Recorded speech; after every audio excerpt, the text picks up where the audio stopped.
programa más. En esta ocasión hablaremos del miedo y los ataques de ansiedad en niños menores de 10 años. Hemos podido observar y escuchar la preocupación de muchos padres de familia respecto al cambio de comportamiento en sus niños. De esta forma, a partir de esta experiencia, podemos saber que la ansiedad interfiere en nuestros pequeños a partir de ese cambio de conducta, de comportamiento al que normalmente estamos acostumbrados. Para poder saber de qué manera interfiere la ansiedad en la vida cotidiana de nuestros pequeños, invitamos al licenciado Percy, quien nos podrá aclarar todas nuestras dudas y nos podrá explicar el tema a mayor profundidad. Interferir inclusive en el funcionamiento cotidiano en las áreas familiares, escolares y sociales. Y por eso tú puedes ver a tus niños que tienen un comportamiento algo diferente. Ahora, ¿cómo nos vamos a ir dando cuenta? Por ejemplo, síntomas físicos. ¿Qué síntomas físicos hay? Por ejemplo, la ansiedad infantil puede presentarse de manera enmascarada detrás de una variedad de formas, ¿no? En muchas ocasiones la ansiedad infantil se manifiesta a través de síntomas físicos. Aquí vamos a ver manifestaciones clínicas de los trastornos de la ansiedad en niños y obviamente en adolescentes e inclusive en adultos, que van a variar en función de su edad, de su desarrollo intelectual, cognitivo, de su desarrollo emocional. Estos síntomas físicos pueden presentarse de la siguiente manera, ¿no? Temblores, problemas para dormir,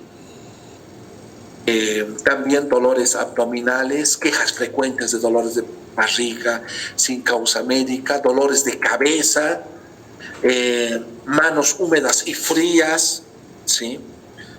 Vómitos y también problemas en el control de esfínteres, ¿sí? O sea, se hacen pisos, ¿sí? Disculpe, le interrumpa. Las diapositivas les está pasando porque se quedó en una. ¿En cuál me he quedado? Está la del comienzo, ya no se movió más. Eso es lo que te quería preguntar. ¿Volvemos a empezar? Ya se ve, ahora sí ya se Sí, ahorita, por eso, ¿vuelvo a empezar? Está bien, continúe, licenciado, no hay problema. Ya, entonces estamos en los síntomas conductuales, ¿sí? Perdón, en los síntomas físicos estábamos. Fíjense, ahora creo que va a estar mejor. Luego también hay síntomas cognitivos para que te vayas dando cuenta qué es lo que pasa con tu guagua. Estos síntomas hacen referencia al conjunto de creencias, de imágenes. Las manifestaciones clínicas de los trastornos de la ansiedad en niños y adolescentes obviamente va a variar en función de su edad, de su desarrollo de pensamiento, de su desarrollo intelectual, de su desarrollo cognitivo, de su desarrollo emocional. A nivel cognitivo, los síntomas que pueden presentarse son los rituales, lentitud de procesamiento, es decir, tarda en hacer las tareas, más tiempo de lo esperado para su edad. Si tú notas, piensa que podría darse algo de eso. También hay cambios importantes en el rendimiento académico, a pesar que el niño se esfuerza. Hay estados de preocupación constantes, acontecimientos futuros, catástrofes, rendimiento escolar, evaluación que los demás hacen de él. Sí, de lo que va pensando. Preocupación excesiva y persistente en la posible pérdida de la figura de mayor apego o que pueda sufrir un posible daño, por ejemplo. Puede haber miedos a múltiples o miedos específicos, pueden haber pesadillas también. En los síntomas conductuales, en los de comportamiento, la ansiedad en niños y en adolescentes no son siempre evidentes y se puede atribuir por error a otras causas, ¿no? Nos podemos confundir, podemos etiquetarlos de otra manera. Las manifestaciones clínicas de los trastornos ansiógenos en los niños van a variar según la función de la edad, del desarrollo cognitivo y emocional nuevamente, ¿no? Los síntomas conductuales los podemos ver en rabietas, que son frecuentes pero son inexplicables. La agitación, llantos incontrolados, impaciencia, aislamiento social, no quieren jugar con otros niños, evitan actividades extraescolares, hay una resistencia a ir a dormir, hay una resistencia a ir a la escuela. ¿Sí? Ahora, pensemos, hemos hablado de los síntomas cognitivos, de los síntomas conductuales, hemos hablado de los síntomas físicos, pero ahora, ¿cuáles son los diferentes tipos de trastorno? Eso es algo que nosotros tenemos que saber, entender y diferenciarlo. Tenemos que ubicarlo bien para saber si nuestro niño está sufriendo una ansiedad. Ahora, ¿de qué tipo es esa ansiedad, no? Entonces, nosotros tenemos... hay un sector científico que habla y que está comandado por una comunidad científica, psiquiátrica, psicológica, que es el DSM-5, el Manual de Problemas Mentales, de Salud Mental 5, que habla de un trastorno de ansiedad generalizada, que es un tipo. Hay un trastorno de ansiedad por separación, también hay un trastorno de ansiedad social, un trastorno de pánico, realmente es triste esto, el mutismo selectivo y las fobias específicas, ¿sí? Entonces, cuando hablamos de ansiedad, tenemos que ver qué tipo de ansiedad es de la que estamos hablando, ¿sí? Ahora, la ansiedad generalizada, el primero. Este trastorno va a hacer que los niños se van a preocupar casi día a día por muchas cosas diferentes, ¿sí? Los niños que padecen ese trastorno les preocupa cosas como, a la mayoría de los niños, los deberes escolares, los exámenes, cometer errores, ¿sí? Eso se preocupan los niños cotidianos. Pero los que tienen este trastorno se preocupan más y más a menudo por estas cosas. Los niños con este trastorno también se preocupan por cosas cuyos padres pueden no considerarse un motivo de preocupación. No te olvides que lo que nosotros pensamos como adultos no son los pensamientos de nuestros niños. Ellos viven su vida de una manera diferente y se preocupan por eso, sobre todo si tienen una ansiedad generalizada. No hay que minimizar. No puedes decir, eso se va a pasar, o son ceros. No cometas ese error como papá o como mamá.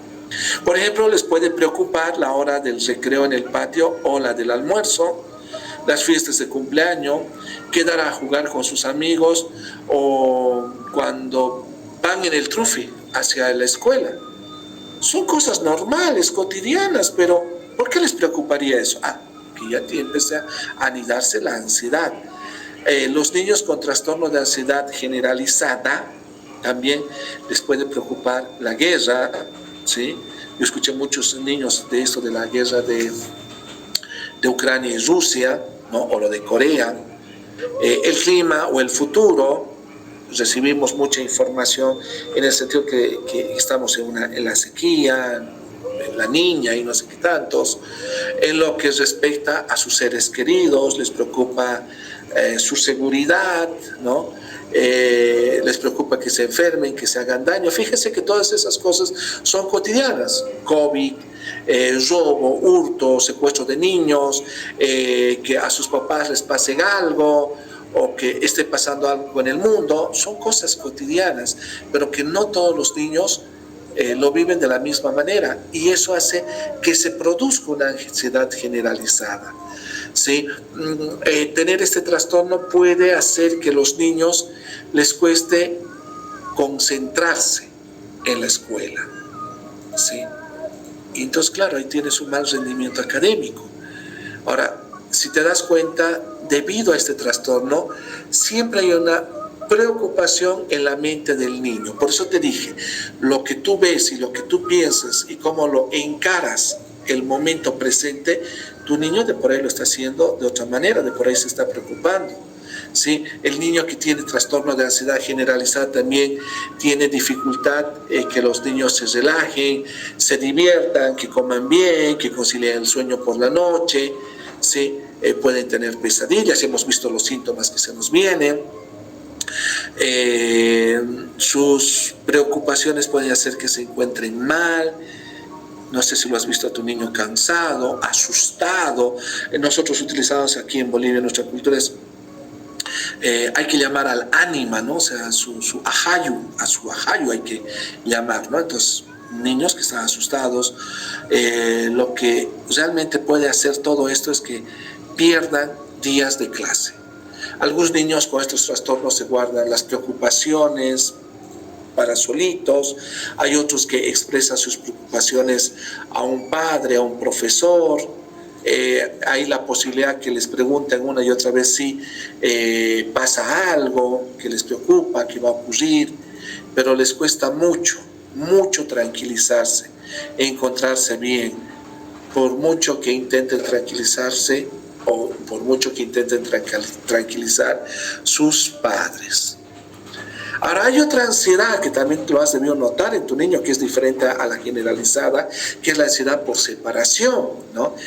Aquí esto es normal en los bebés y en los niños, o que los niños se pongan nerviosos, que se pongan ansiosos las primeras veces que se separan de sus padres, de su mamá sobre todo. Eso es normal, ¿sí? Es esperable. Pero después de un tiempo se van acostumbrando.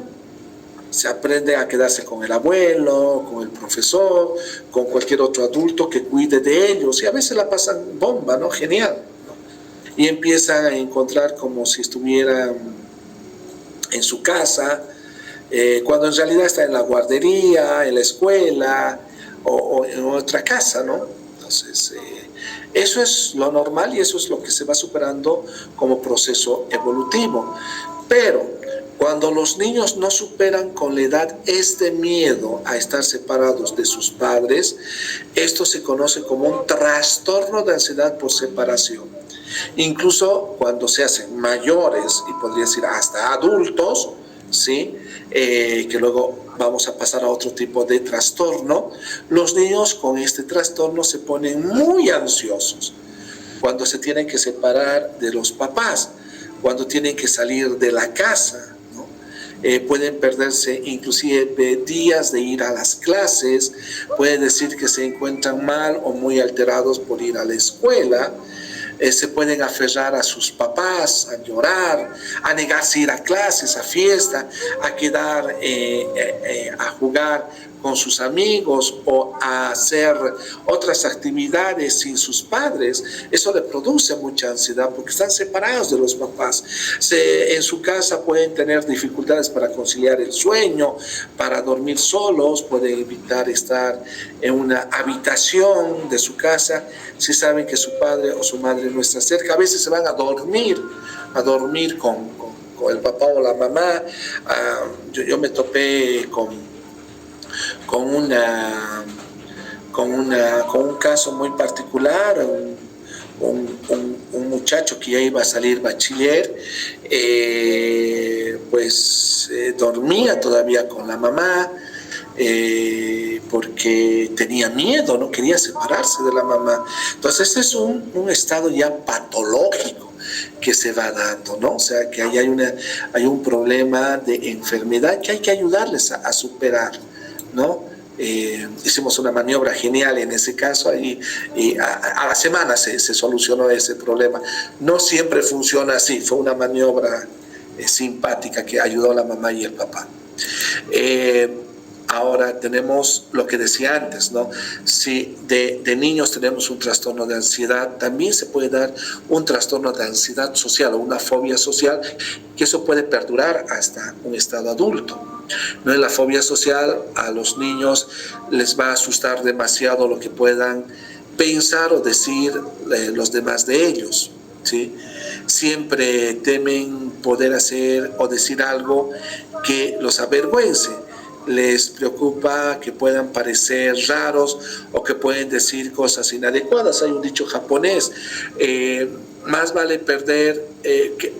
preguntar un minuto que vivir en la ignorancia absoluta. Pero estos chicos que sufren el trastorno de ansiedad social prefieren estar callados y vivir en la duda que preguntar al profesor, ¿no? No quieren que los demás se fijen en ellos, por lo que puedan evitar levantar la mano cuando están en la clase. No les gusta nada ser el centro de atención. Por ejemplo, si el profesor les pregunta en clase, prefieren quedarse congelados, callados, por los nervios y no contestar, ¿sí? Un niño que tiene fobia social, una presentación de clase, una exposición, una actividad en grupo con compañeros de clase, le puede provocar un miedo extremo. Y yo te quiero preguntar a vos, mamá, papá, alguna vez, o profesor, ¿alguna vez has visto esto que está pasando? Si has visto, esto es lo que es, tiene que ver con la ansiedad social. Pero no queda ahí solamente, ¿no? La fobia social puede hacer que niños o adolescentes eviten ir a la escuela, ver a sus amigos. Prefieren quedarse en casa. Se pueden encontrar mal o muy cansados antes de ir a la escuela o mientras estás en la escuela. También se pueden quejar de sensaciones corporales que van a acompañar a la ansiedad. Por ejemplo, pueden notar que les acelera el corazón o que les falta la respiración. No, hay que hacer una buena diferenciación entre ansiedad generalizada y ansiedad social. Pueden estar tan nerviosos e inquietos que no pueden estarse quietos. Tú los ves como si tuvieran triple pila, ¿no? Ever ready. Pueden notar que la cara se les pone caliente, se ruborizan y se puede notar inestables, se pueden notar mareados, ¿no? Entonces ahí tú tienes otras características de la ansiedad social o la fobia social, que es un trastorno. Este es bien dramático, queridos papás, Danae, el trastorno de pánico. Yo he tenido unos 3 casos de estos. Es bien terrible, ¿no? Aquí hay ataques de ansiedad repentinos, ¿no? Los otros los ves venir, los sientes, ¿no? Pero esto es repentino, súbitamente. Pueden causar síntomas físicos como agitación, temblor, aceleración de la frecuencia cardíaca, falta de aire, ¿no? Puede ocurrir en cualquier momento. Son frecuentes en los adolescentes, un poco más que en los niños. Y alguna vez te has puesto a pensar que no puedes salir ni de la puerta de tu cuarto porque le tienes miedo a, qué sé yo, un perro, o le tienes miedo a un gato, o sea, y que eso los gatos caminan por todo lado, los perros están en las casas, no puedes ir a ningún lado, o sea, te petrificas. Es muy dramático esto del trastorno de pánico. También hay un mudismo selectivo, ¿no? Esto tienes que coordinar entre profesor y papás. Esta forma extrema de fobia social hace que los niños estén tan asustados que dejen de hablar. Los niños, también los adolescentes con mutismos selectivos, pueden hablar y obviamente hablan cuando están en casa o con sus allegados, sus familiares, ¿no? Pero se niegan a hablar en la escuela, con sus amigos o en otros lugares donde se sienten que les influye mucho el miedo, donde sienten que hay mucho miedo y se callan. También tenemos la fobia específica, ¿sí? La fobia específica es normal que un niño pues pequeño le asuste la oscuridad, los monstruos, los animales de gran tamaño, los ruidos fuertes como los truenos o los fuegos artificiales. ¿A quién no? ¿A quién no nos ha asustado? Ya, listo. Pero la mayoría de las veces cuando un niño tiene miedo, los adultos pueden ayudar a sentirse seguros y tranquilos. Ahora aquí está el tema de la fobia. Si una fobia es un miedo a una cosa específica, en los otros te has dado cuenta que no había algo específico, aquí sí hay. Si es algo específico, intenso, más extremo y más duradero, ¿ya? Por ejemplo, si el niño tiene terror ante una cosa temida y trata de evitarla, si el niño se acerca o si está cerca de aquello que teme, se siente aterrado y resulta muy difícil consolarlo y tranquilizarlo, estamos ante una fobia específica. Entonces, ¿de qué estamos hablando? Con una fobia específica, los niños pues, pueden tener miedo extremo a cosas como los animales en general, las arañas, las agujas, las inyecciones, la sangre, vomitar, los truenos, la gente disfrazada, esos pepinos de carnaval, por ejemplo, o los bufones, ¿no? Que siempre dicen, ay no, tienen están pintados y cuando sonríen parecen el diablo, ¿no? O a la oscuridad. ¿sí? Fíjense que las fobias específicas hacen que los niños también eviten ir a lugares donde creen que pueden encontrarse con lo que temen. Por ejemplo, un niño que tenga fobia a los perros prefiere no ir, quedarse en casa, o prefiere no ir a la casa de su amigo porque en el parque o en la fiesta, porque siempre se va a encontrar un perro en el lugar, ¿no ve?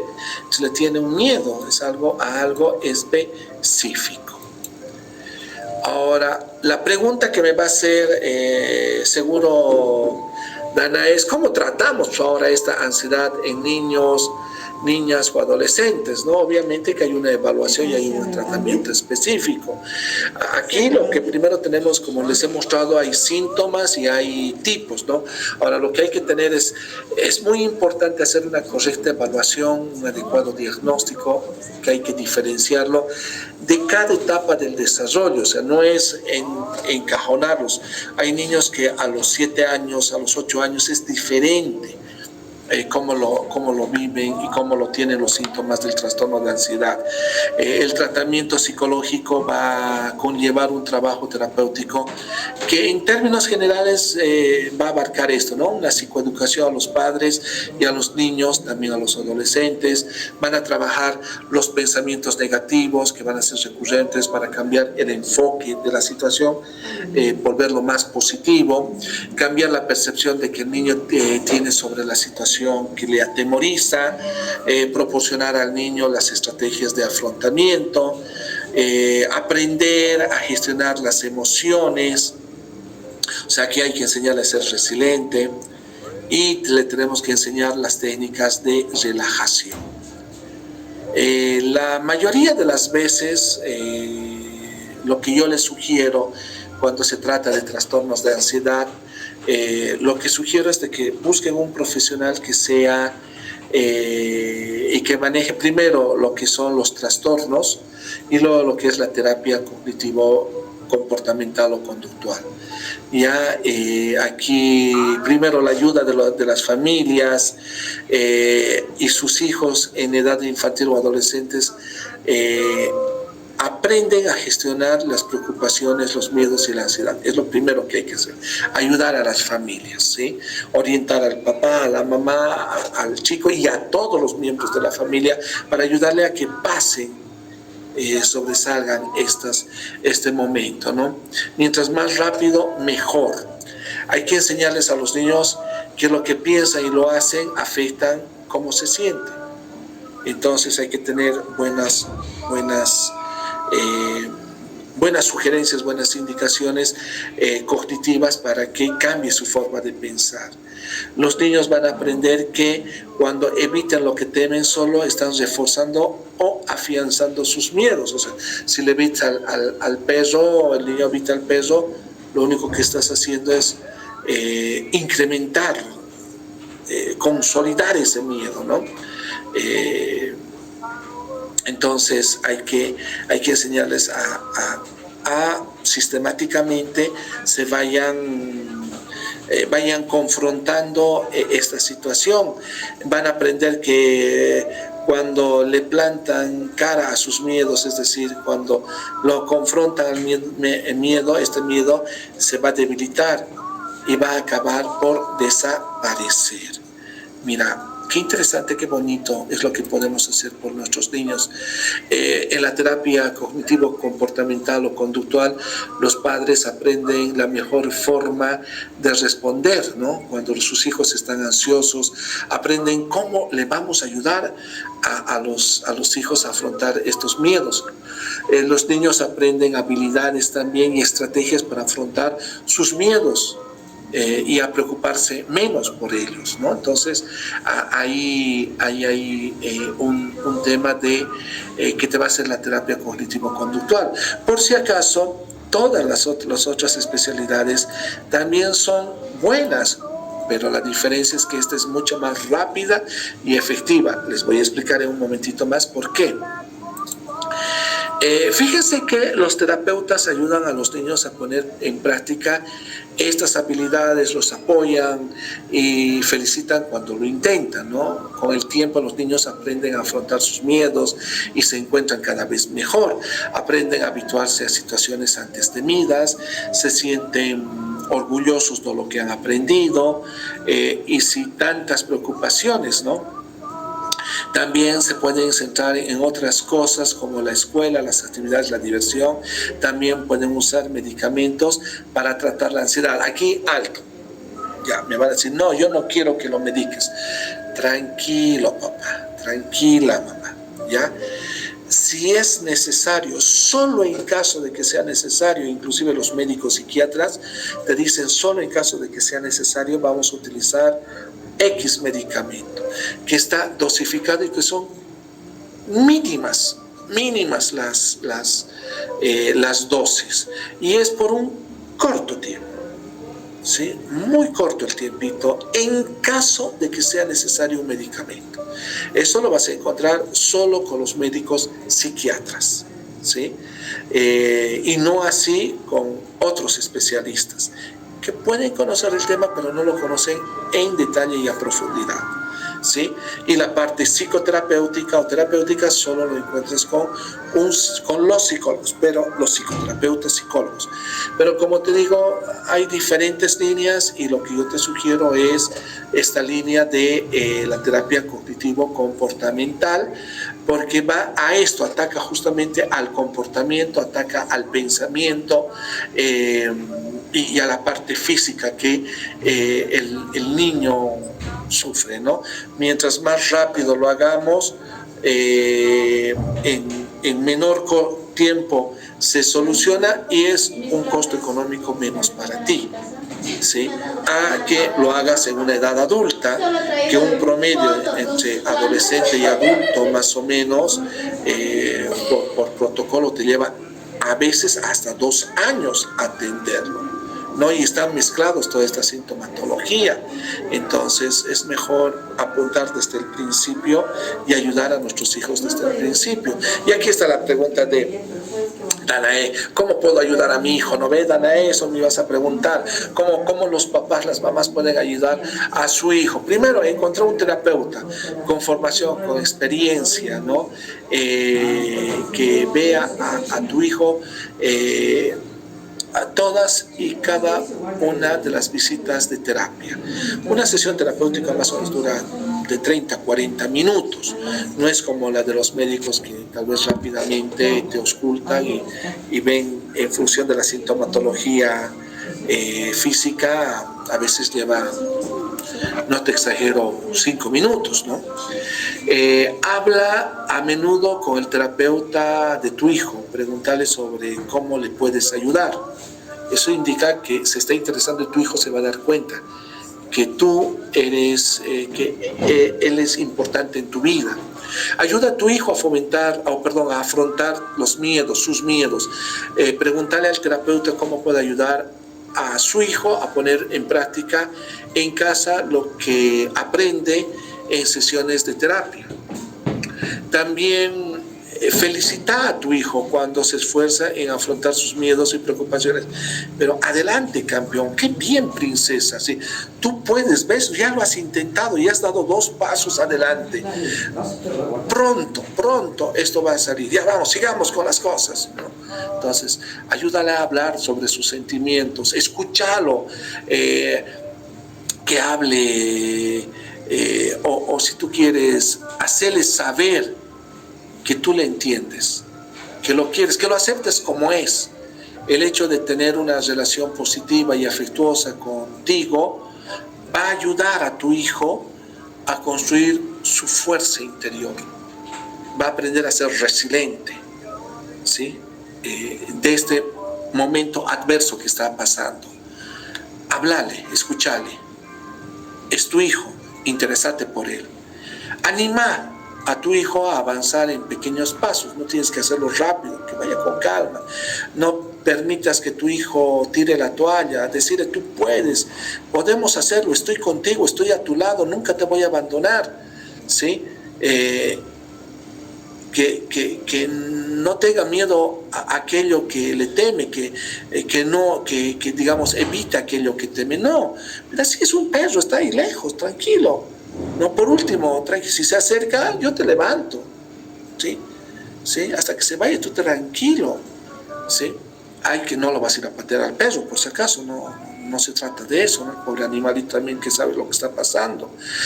Hay que ayudar a tu hijo a avanzar pasos pequeños, positivos y pasos hacia adelante. Y sobre todo, no solo lo escuches, no solo lo entiendas, no solo le hagas saber que te interesa, que lo quieres y que lo aceptes. Tenle paciencia. Tenle paciencia. Recuerda, la terapia va a funcionar, ¿sí? Va a hacer que tu hijo se encuentre mejor en un proceso que va a requerir tiempo. Tenle paciencia y tú ten paciencia. Les decía hace un momento atrás, por una maniobra que hice, se solucionó en 15 días el problema, ¿sí? De una persona que tenía ansiedad generalizada, pero no siempre es así, fue una maniobra. Aquí cada niño es un universo aparte y hay que saberlos entender. Muchísimas gracias pues por su paciencia, por su tolerancia, ¿sí? Danae, no sé si tienes preguntas. Muchas gracias, licenciado. Me parece que nos ha aclarado todas las dudas, en especial en esta última parte, ¿no? Después de conocer qué es la ansiedad como tal, nos preguntamos qué podemos hacer si tenemos a nuestro hijo que está sufriendo esto, ¿no? Muchas gracias, licenciado, por todo lo que nos ha compartido el día de hoy y lo esperamos hasta el próximo tema. Hasta el próximo tema, Dios mediante, ¿sí? Bendiciones y nos estamos viendo, ¿sí? Que tengan una linda semana.